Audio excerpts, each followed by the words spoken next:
Okay, so now we're at number 5. So the fifth most important financial resolution you need to make in 2020 is to actually understand how to protect your portfolio.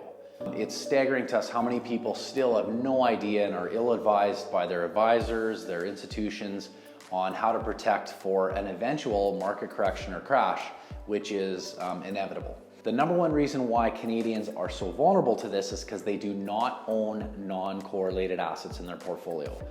What a non-correlated asset is that when one asset goes up in value, the other asset either maintains itself or actually goes down in value. And why this is important is that if you take the overall stock market, so for an example, the S&P 500, and if it goes up by 1%, you want to make sure that you own other assets that are not correlated with that. Now, the reason being is because eventually that S&P 500 or the market is going to correct or even crash. When that happens, you have to make sure that those assets do not go along with it.